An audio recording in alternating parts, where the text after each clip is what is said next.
Good day everyone, my name is Joy Marty Pami and I'm next reporter.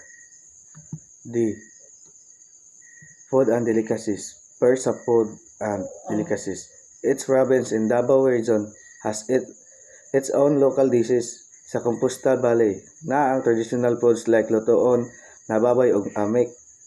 Sa Davao City, the food is more diverse with kinilaw, crocodile sisig and fresh fruits like durian and marang. Sa Davao del Norte, makit-an nato ang amik o daral. Sa Davao del Sur, rice-based dishes like bibingka o nilotlot. Sa Davao Oriental, mas unique ang dishes like pinaksil, ratrat o sabugon. Sa Davao Occidental, seafoods and highlight this food show the culture and able resources in its area. Next is E. Recommended pasalubong. Next is pasalubong.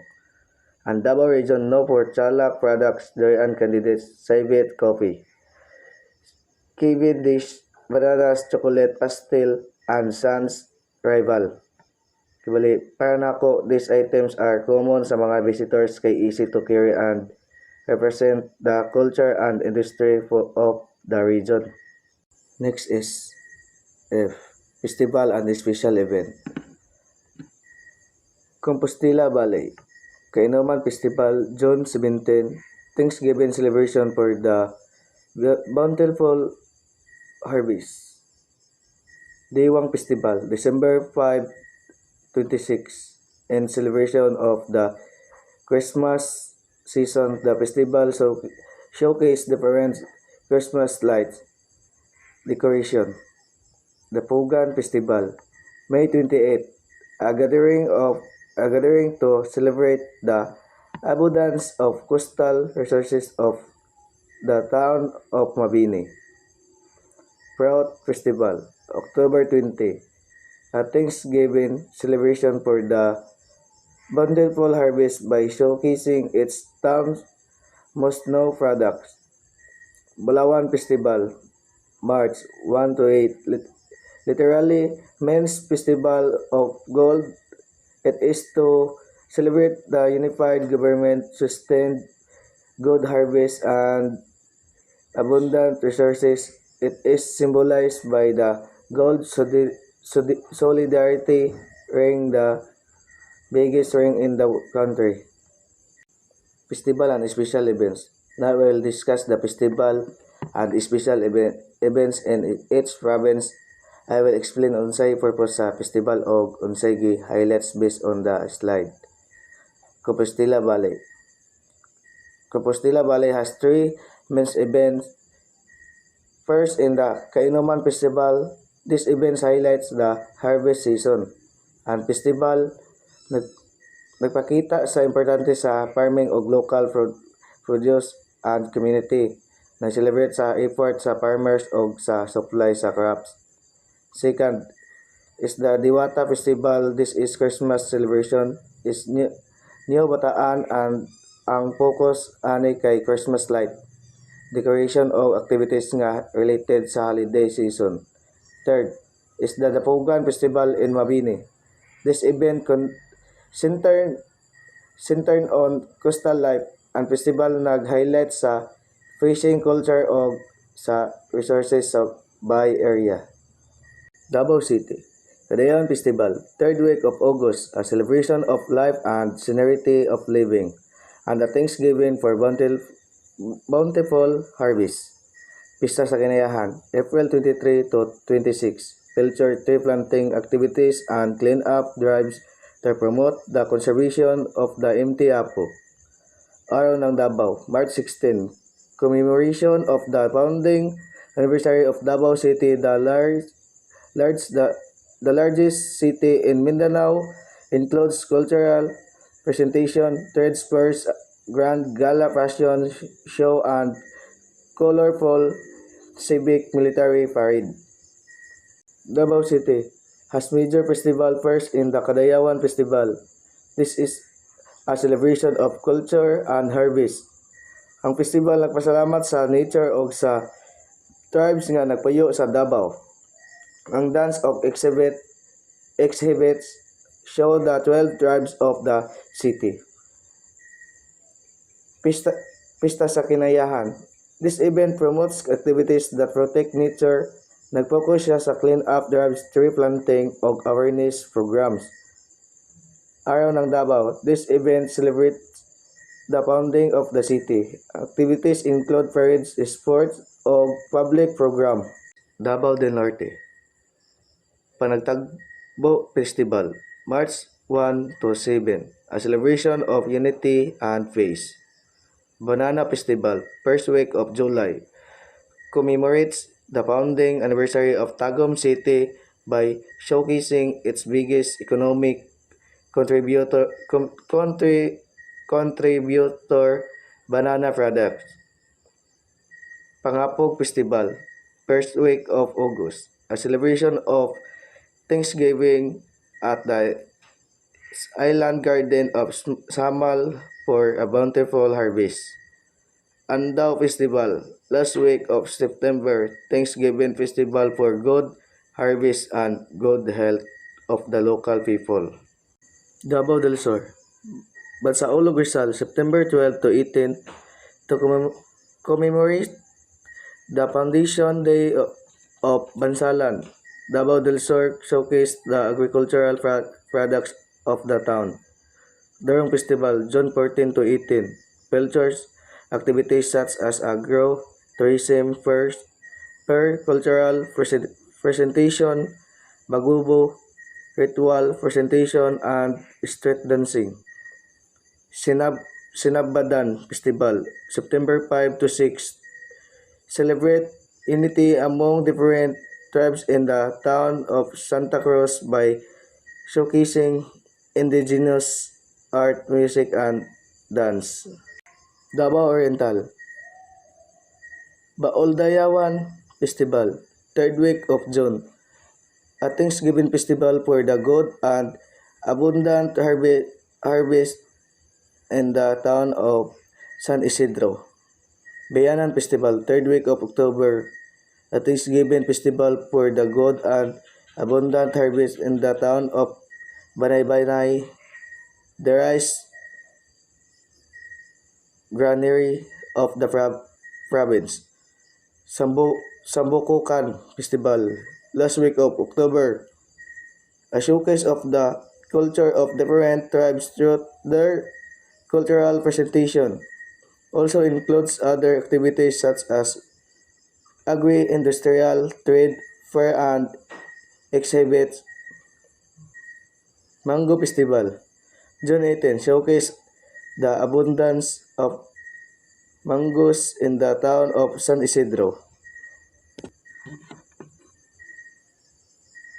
Davao Oriental has several festivals. First in the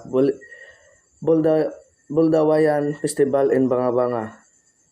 Davao Oriental has several festivals. First is the Buldawayan Festival in Baganga.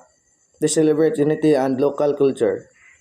Next is Banayan Festival. This event highlights the growth of the community and its agricultural practices. Another is the Sambukukan Festival in Caraga. This showcases the Mandaya culture and festival na present sa music, dance o traditional sa Mandaya group. Last in the Mango Festival. In San Isidro, this event focuses on the mango harvest. Nag-display sila sa product made from mango. Davao Occidental, Gaginaway Festival, November. Preserve and showcase the old cultural practice of the indigenous Tagakaulo tribe that comprises the 80% of the population of Malita, Davao Occidental. Davao Occidental has the Gaginaway Festival. This event promotes the Tagakaulo culture.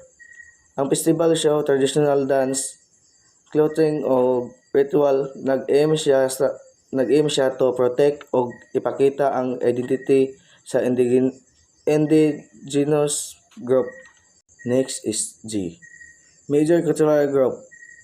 There is quite a number of cultural groups within Davao region. This include Cebuano, Boholano, Ilonggo, Magindanaos, Maranaos, Manobos, Tibulis, Magobos, Blaans, Samals, and Agtas. The Manobo group occupies a wide area of distribution within the province of Sarangani, Agusan del Sur, Davao Province, Bukidnon, and North and South Cotabato. The different subgroups are highly dispersed on high mountain ranges, adapting to various environmental features and self-contained variation of a generalized culture. The Maranaos have settled by Lake Lanao, hence the title people of the lake. They propis lalam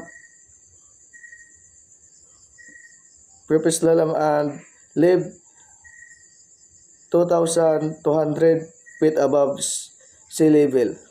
They practice direct agriculture in the hilly areas and wetland cultivation in flood plains.